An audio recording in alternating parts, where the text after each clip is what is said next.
Hello, everyone, and welcome back to Frontline Fridays, where we explore the hearts and minds of the leaders who elevate the retail and hospitality front lines to greatness. What is their secret sauce? We are here to find out, and today you are going to get a treat about some secret sauce that I know you're going to be very interested to hear about. This show is brought to you by YOOBIC, the AI-powered mobile app that gives frontline teams the performance tools they need to communicate, learn, and work right in the palm of their hand. And I'm Ron Thurston, the author of a book called Retail Pride and the host of Frontline Fridays and your guide on this conversation. And on today's podcast, I'm excited to dive into the remarkable work of Fil D'Urbano, an HR trailblazer who is bringing the foundational principles of mindfulness and conscious leadership to retail workplaces throughout North America. Based in Greater Montreal, Canada, Fil currently serves as the Chief Leadership and Mindfulness Officer at fashion retailer Ardene, where she's been there for over 9 years. She's also a partner and co-founder at executive search firm MV Talent, Inc.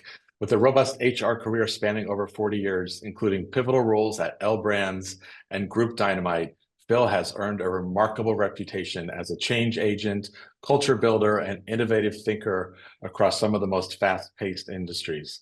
Fil is elevating what it means to show up at work with mindfulness as the cornerstone of her teaching. It's having a profound impact on retail leaders across all organizational levels that we're going to hear about. And I can't wait to learn more about her unique approach. So Fil, welcome to Frontline Fridays. Thank you, Ron. I'm really excited to be here and to share our journey. I can't wait. So you and I were introduced through April Sobral, who many people who listen to this podcast know, and I think is watching. And when we were talking about Frontline Fridays, and I asked my colleagues and just people I know in the industry who should be on Frontline Fridays, April said, "You need to meet Fil." And she immediately sent a text message connecting the three of us. And you said, "I'd love to, when can we do that?" And it was a few months ago. So I'm really glad that you're here with me today. Same here, Ron. And thank you, April. I know you're listening. And so for those people that don't know Ardene, because it's a primarily Canadian retailer, and if you can share a little bit of insight, store count, a little, because it sets the stage for this conversation. Absolutely.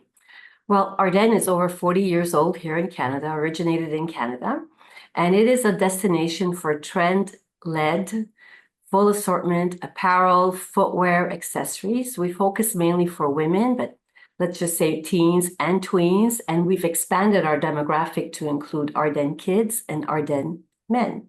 We're about 3,450, almost 3,500 employees, 250 stores, Canada and the US, and we also have an international footprint as franchise operators, with our franchise operators in Oman, in Saudi Arabia, in UAE, soon to open in Qatar, and Venezuela. So we're expanding our reach. Yeah, which puts a real challenge on your role. When you think about learning and development and mindfulness, it's all very interesting by country. Yes. Well, we're focusing right now mostly in North America. Right. So I want to learn more about how you discovered mindfulness practices. And then I want to talk about how we kind of merge these two worlds. So take us through just your journey of mindfulness. Okay, well, first, I think I'd like to just explain mindfulness, how we see it here at Ardene. And it is a mental state that we achieve, right, by focusing our awareness in the present moment. And this is all about acknowledging your feelings, your thoughts, your sensations without judgment. And if you practice this on a regular basis, you learn how to step out of your busy minds and bring your best selves forward. So I just want to lay the groundwork there so everyone understands what are we referring to when we talk about mindfulness. So my journey started here after having been the head of HR, or while I was the head of HR, I should say. I embarked on this journey. I met with someone called Miriam Bikush from the Brain Spa, who's done lots of great work in mindfulness training. And we were talking about the benefits of mindfulness and the many uses of mindfulness in business and how it could benefit the organization. And I looked at her, Ron, at one point, and I said, "Would you like to be a pioneer with me? Because I would love to bring this practice to our organization. As we were speaking, I appreciated the fact that one of my children at the time, who was the same demographic as our target customers and employees, he had an avid, really strong mindfulness practice.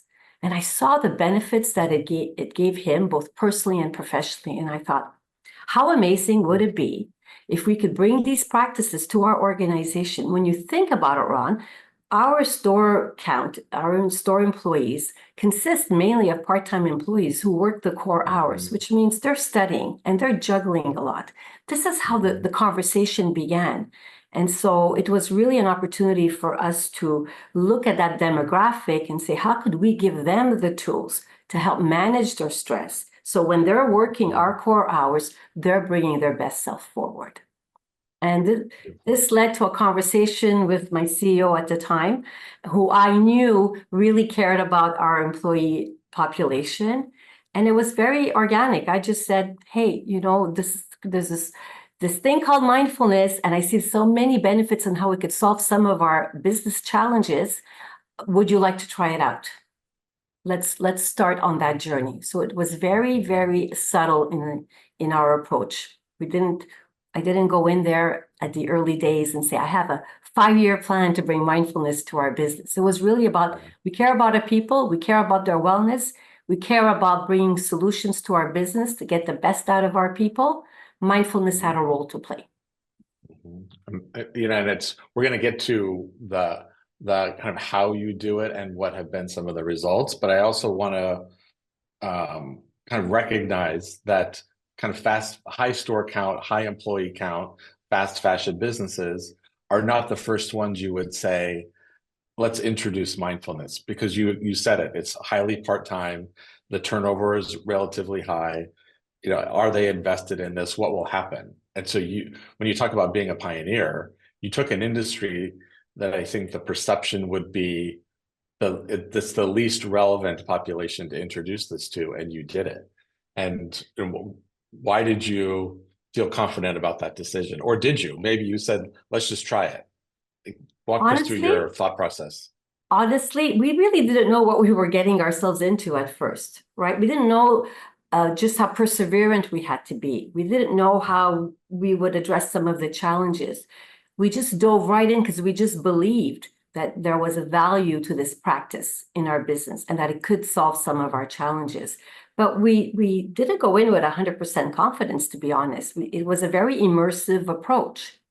And that really worked for us because it wasn't a situation where we had this big master plan, and we really worked with what was real. What was the business ready for? I always say, meet the business where it's at, meet the people where they're at. Will people be reacting well to this, negatively to this? What about the leaders? There were a lot of unknowns, and I think that's an important consideration. We live in very challenging times. There's a lot of uncertainty, and this was no different. There was a lot of uncertainty, right? And every business is different. Every organization is different. So I really tried to work with where we were at as a business, where our leaders were at, and where our people were at. Mm-hmm. And you had sign off from the CEO. You said it was your first conversation of this, and so success happens at scale because senior leaders are bought in. And so I love that you said to them first, not to maybe field leadership. You started at the top. I started at the top. We started with a master class on what does it mean to be mindful, what are mindfulness practices, understanding the research behind mindfulness. And what happened, Ron, is in that first training, it was a 4-week session with the Brain Spa. And in that first training, I was able to assess very quickly who's bought in and who's not. And those ambassadors emerged organically. And one of them was our head of stores. And I said, bingo. I didn't know that this person was so bought into mindfulness. And it was with that energy that we then took a step back and said, we're approaching holiday. There's going to be a lot of stress in stores. Great place to work in retail during holidays, but let's face it, can be stressful, can be challenging. Sure. So I said to our head of stores, why don't we go on a roadshow, train everyone on the importance of mindfulness and what it could do for our teams, and give them the tools to help them get through holiday. So that was a very strategic intervention, right? But there were reactions right after that. So it did, like we said before, we didn't know what the acceptance level would be. And we had reactions. Not everybody was prepared for this, even though we did everything we could to educate, to communicate, to give them the tools. We had to be prepared for some of the feedback at first, right? And I'm sure you'll understand when I say, oh my goodness, like everyone's saying, there's another thing on our checklist. I don't have time for this, or I don't believe in this, or I don't see what challenges it's going to solve. And so that kind of feedback is critical, because what that gave us is the way forward and what we were going to focus to educate some more, train some more, make sure the tools are more and more relatable so they see the value of mindfulness in their day-to-day operations. Yeah, and you're right, the time element, and I want to go next into some examples, because the ability to commit that time, it just opens other doors. And I think that belief in taking the time to step back, to move faster forward is real. But I spent all of this week actually training frontline teams. And you're right, the first thing that comes to mind, anything I want to introduce around new behaviors or process or operations, is I don't have time. And so take us through just a couple of examples of what this means and how this shows up in a store. Right. So let's say for the front line, we at that time, and we've evolved since, but at that time we created what we called our mindful moment cards. So I'll give you an example of how we made it relatable. So I always talk about the magic formula is in how we operational mindfulness. One of the things we try to teach everyone is, mindfulness is not about meditation. Meditation is a big form of mindfulness, but mindfulness comes in many shapes and sizes, and it's very personal. What you do, Ron, to stay present, to stay mindful, will be very different than what someone else may do. And so when we're able to operationalize and help them understand that maybe in some cases they're actually practicing mindfulness without even knowing it, and what we're doing is showing them how to do it, while understanding it more, why it's beneficial, and how to do it more consistently and more effectively. So we demystify mindfulness by explaining. And I'll give you an example of just something that is very relatable for a store environment. So this mindfulness moment card I'm holding is called Take a Breather.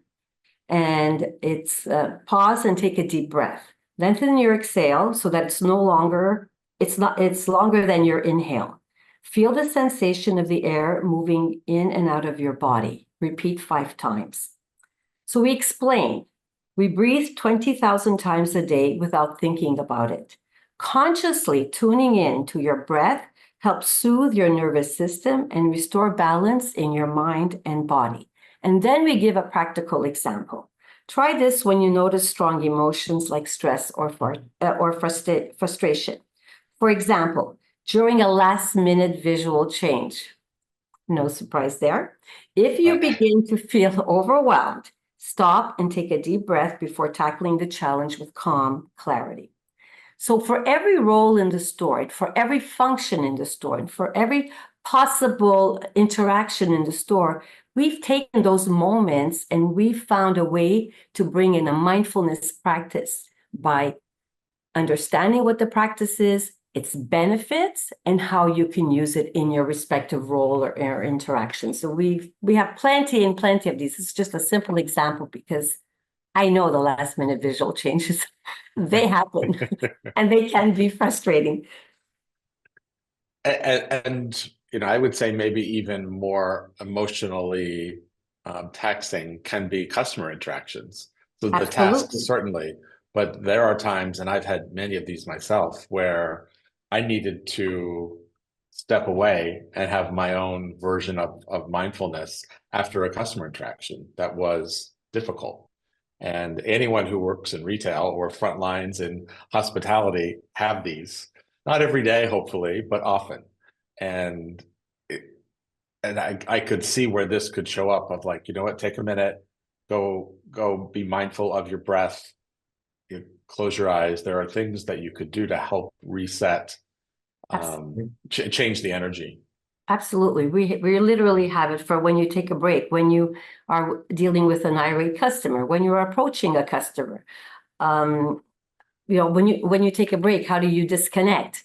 We encourage you to indulge in some digital silence and to focus on connecting with people as opposed to, being always on your phone. So there's so many different ways to practice. And this started to really take root in our business, so much so that employees themselves created, and we encouraged it, created their own mindful moments. So a perfect example, in one of our stores out west, created what they call a positivity jar. They put in their own version of mindful moments. And whenever employees felt like they needed a little bit of a boost of energy, they went in and pulled from this positivity jar.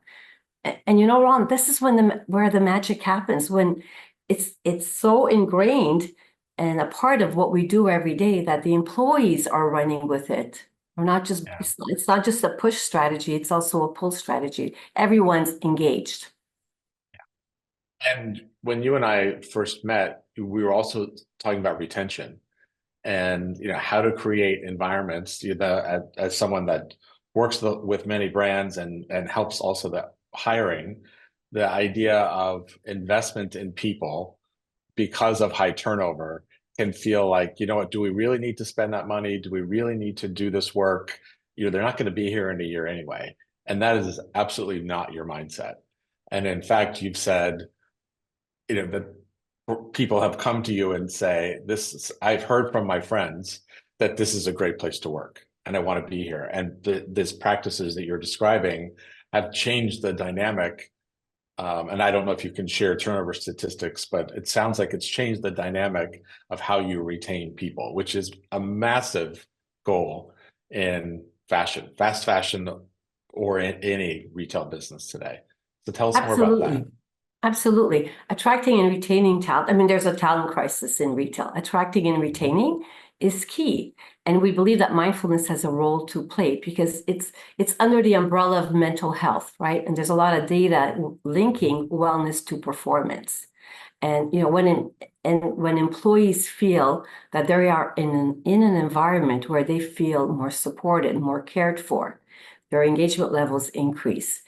We're focusing on helping them with their self-awareness and self-leadership. So that increases their overall well-being and their happiness because we promote positive thinking. We promote how to cope with stress, and we give them the tools to deal with these challenging situations. And Ron, we do that throughout the entire employee life cycle. How we attract you, how we onboard you, how we develop you, how we recognize you, how we say goodbye to you. There's mindfulness embedded throughout that entire employee life cycle. So employees, even saying goodbye and doing it with compassion and with mindfulness in mind, you develop an employer brand that is so appreciated and respected. And it's easier then to retain your people. It's easier then to attract others in the business. We talked about the expanding to the US market. It was April, who's on this call, who told me, which was supporting us at the time, who told us that, there were several managers that she just had helped us to hire. And they told her verbatim that one of the big reasons they joined this Ardene company, which was an unknown brand to them, was the work that we're doing in mindfulness and overall wellness. Wow. So, I mean, I think that speaks volumes. It's huge because every brand has to find those kind of pieces of their culture and their journey and their hiring process that attracts, you're right, attracts and retains. And that's a phrase we've been using for decades, attract and retain top talent. But the conversation in 2024 is very different when you talk about attract and retain than it was 5 years ago, even Yes. 2 years ago. I think it's different.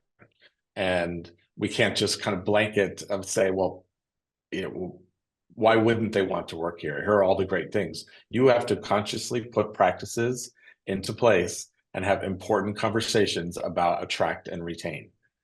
Yes. Because the workforce doesn't believe that you are going to do it if you just put it in a mission statement. You have to act, and you have to show up in a way that meets them where they are, to use your phrase. Ron, that's such an important point. So for example, we started this process, say 6 years ago. Well, in the first couple of years, we just worked with the ambassadors. We worked where there was the low-hanging fruit. We took feedback. We reacted to that feedback. We improved. We persevered. We did mindfulness challenges. We were consistent. We just kept going. We really believed in this. And it was only in year 3 that we then put it into our strategic pillars. Didn't start with the strategic pillar. We put it in year 3. By the time it landed on that page, Ron, it wasn't just a bunch of buzzwords. People understood. They understood. I get it. I get it why that's important. I get it why we're putting all this focus on this. So that's what, I talk a lot of times. I say, make it happen, make it real, and make it stick.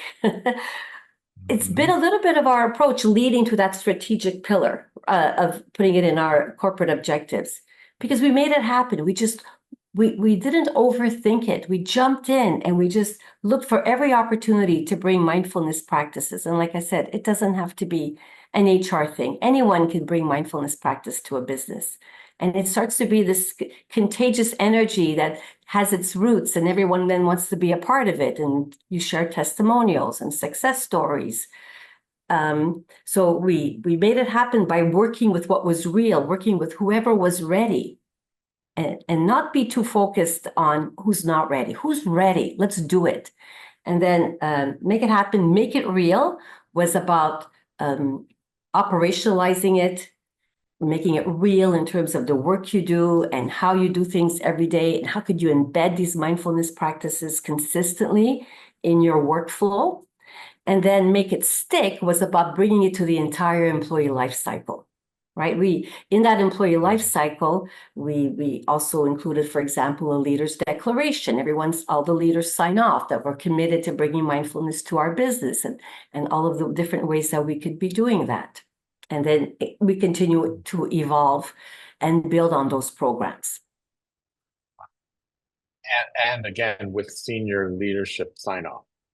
And so operationalizing it means everyone's involved in the conversation. Every point that there's commitment, there's time allocated, there's conversations that happen from up, down, and across the entire organization. Absolutely. When you talk about make it stick, that's how it sticks. Absolutely. I had our head of stores a few years ago come in January 1st. I wasn't ready for her. She came in January 1st and said, here's my 12-month plan to bring mindfulness to stores this year. And I'm thinking, okay, let's do it. And did it come from me? She developed it, right? So that's really a sponsorship and an endorsement of this program for stores, right? We did a Christmas party, and was during COVID, and it was virtual, and we give gift boxes to our teams. We delivered them to their homes. And I was hosting this on Zoom with a colleague, and we were doing chocolate tasting, for example, as part of the exercise on the activities on Zoom. And there were all these great things in this box. And so I brought it to my leader at the time. I was leading HR at the time. And I said, this is what we're doing for the Christmas party. And it was our CEO who said, Phil, chocolate tasting, you can integrate that into mindfulness, because you're using your senses. Let's look at what's in the gift box. And we could use a sense of touch for this, and we could use a sense of whatever. The whole gift box became about a mindfulness box, and it didn't come from me. It came from our CEO. This is why I say, we need to we can't train mindfulness, walk away. We can't make it too complicated. If you're more immersive in your approach, if you work with what's real in your business, if you're able to operationalize some of these practices, encourage your teams to develop their own, it organically starts to take root. Here I am, I'm 9 years now at Ardene, and I look back and I'm so proud of the teams. I'm so proud of the ownership that everyone takes in bringing these practices to life. They're going faster than me. I like to use the analogy of, it's like I go to the train to buy a ticket to my next mindfulness destination, and I walk out to take the train and it's gone. The leaders are on that train and they're moving faster than me. And that's the best place to be. Yeah. And you're exactly right, because then it's not always Phil. It's not always you pushing. It's not always you're doing the work. The work becomes the flywheel of so much other greatness that comes out of it. And at the same time, you and I both know, because you've been leading retail teams on the people side for a long time, that this is also about teaching life skills. Retail may not, there are those of us that have stayed on the store side our entire careers. That's not always the case. And so you're teaching people life skills, mindfulness being one of them. Many other parts of retail are life skills that apply to multiple industries. But what you're doing is creating an environment where I'm learning how to do this outside of work. And actually, I would imagine want to. You've created a passion that doesn't just apply when I clock in. This is a lifestyle that you're I'm teaching. so thrilled you said that, Ron, because that is at the very core of this whole journey. Because I always say, how amazing, like what an amazing value proposition if we could give skills to our teams, our leaders, our employees at large, that help them both personally and professionally. That's a gift. And so if someone doesn't relate to what we're doing on a professional level, they may relate to it personally, and then it'll transcend professionally, and vice versa. Vice versa. If they relate to it professionally, it'll transcend and make its way home. So it's a very overall well-rounded skill and practice that is helping us make a big difference in the lives of many. And I'm very proud to be a part of this journey. Incredible. And as we wrap up here, to the listeners, what are a couple of things they could do today to kind of integrate some of this into their own lives, maybe personally or professionally? Well, I would say that it's, there's some very simple things. We always say it only takes a moment to practice. I mean, mindfulness is about being in the moment, and it only takes a moment to practice. So look for those micro moments that you can embed in your everyday. Simple things like waking up every morning, stopping to express gratitude of all that you have, taking a breather, learning some breathing exercises when you're feeling overwhelmed, and just taking that minute to breathe. We do it, right? We get stressed and we say, I take a breath. Okay, so now you're doing it. Realize you're doing it already. So learn about breathing techniques and how you could be doing it more effectively and more consistently, right? Digital downtime. We're stuck on our digital devices all day long. Take a moment, make a conscious effort to put that aside and to focus.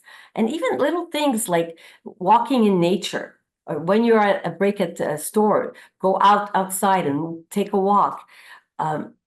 Everything that we do, we can just do it more mindfully, slowly, and really be present in the moment. A simple thing we teach our employees: how do you wash your hands mindfully? The littlest things. So just think about your day and what you do on a regular basis, and then take a step back and say, well, how can I do that more mindfully, more present, more in the moment? And this begins the journey. That would be my suggestion. So many great ideas, and there and so much so inspiring to think about how small actions can create massive change in your life. And sometimes I'll use my own example. I'm in August this month, kind of removing myself from all social media intentionally. The only way to do that is to delete all of it and just say, you know what, I'm not, because many of us don't have the willpower to say, oh, I'm not going to check it, or then you see notifications. Like, there's no way to not do it.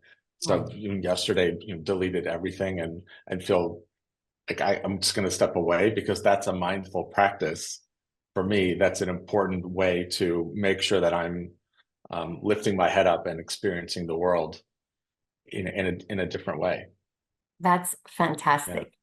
Yeah. So just all of it. Everyone has their own journey, but thank you for what you do at Ardene, but maybe even more importantly, thank you for the work that all these 3,000, 4,000 employees are experiencing, because that multiplies out to their colleagues, friends, families, future work.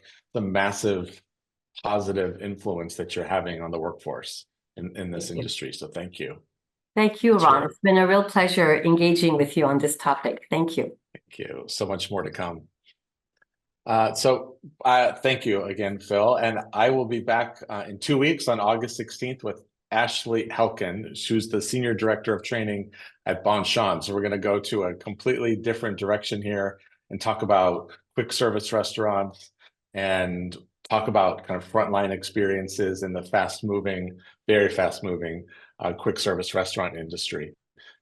Be sure to follow YOOBIC on LinkedIn for show details, or go to yoobic.com, where there's a whole page dedicated to the show. You can find information about every episode, links to the YouTube channel, the podcast on every platform, and then our future guests. And if you're searching for next generation communication, micro learning, or task management tools to guide your frontline teams into the future, check out what YOOBIC can do. Just click the link in the comments.